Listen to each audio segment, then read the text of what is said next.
Opening na naman tayo mga ka-cuties. Since opening tayo today, ang aga ko nagising kaya samahan niyo ako sa aking mga gagawin.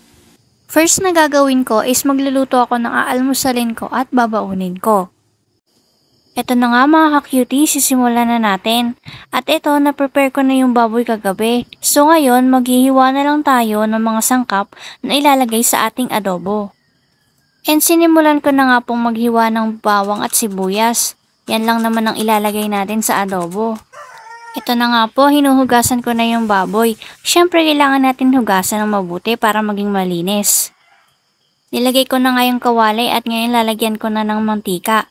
After natin painitin yung mantika, siyempre ilalagay na natin yung sibuyas at bawang. And sasangkutsahin lang natin siya ng mabuti hanggang sa maluto. At kapag okay na, ilalagay na natin yung baboy. Ilahat ko na nga rin po pala yung baboy dyan. At ito na nga siya mga cuties. Kung makikita ninyo, maliit lang yung hiwa ng baboy. Wala lang, yan yung gusto kong style eh. At nilagay ko na nga po pala yung paminta at yung ibang mga sangkap niya. At yung gagamitin natin na pampaasim sa adobo, itong pineapple. Sineparate ko na nga po yung juice sa mismong pineapple. Ayan, halu-haluin lang muna natin siya hanggang sa kumapit yung mga pampalasa doon sa mismong baboy.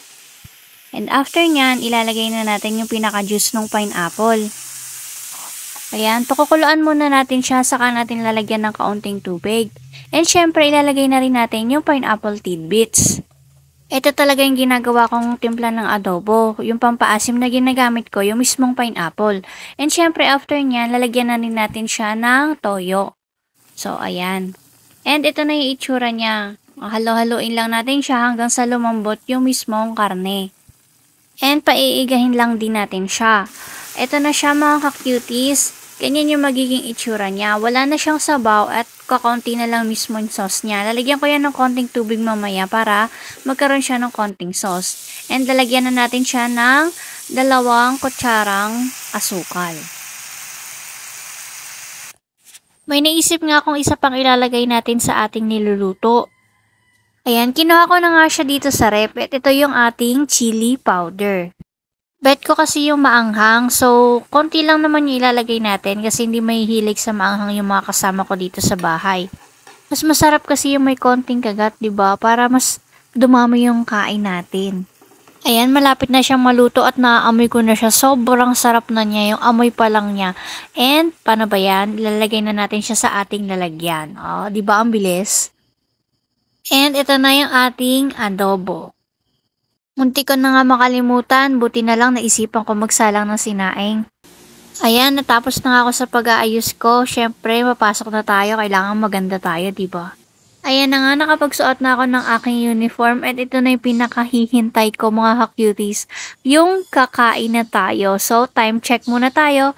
Ayan, yung ating oras. And syempre, simulan na natin kumain. Nagugutom na talaga ako. Ayan, ito na po ang ating kanin at ang ating ulam. Susubukan na natin at tikman na natin yung ating sariling lutong adobo. Siyempre masarap yan, ako'y nagluto eh.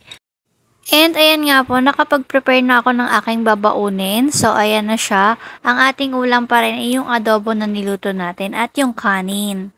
Ayan, naisipan ko din magbaon ng kape at biskuit. So pag nagutom, may mga ngata tayo, 'di ba? Ayan, naglalakad na rin ako papasok sa ating trabaho. Siyempre, umaga, kailangan natin mag-exercise, di ba? Pero habang naglalakad ako, naisipan kong pumunta muna o dumaan muna sa bakery kasi gusto ko ng pandesal. Masarap kasi yun isawsaw sa kape.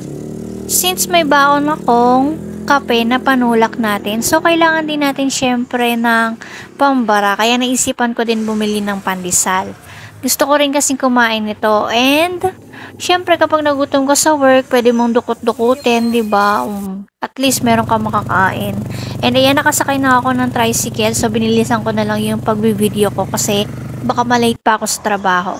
And ito na nga, finally, nandito na tayo. Naglalakad na tayo papunta sa ating work. Ayan, dito po ako nag-work. Ayan. So mga ka-cuties, dito ko na puputulin yung video na to and baka malate pa kasi ako sa trabaho ko. So paano ba yan? See you na lang sa aking next video. Bye!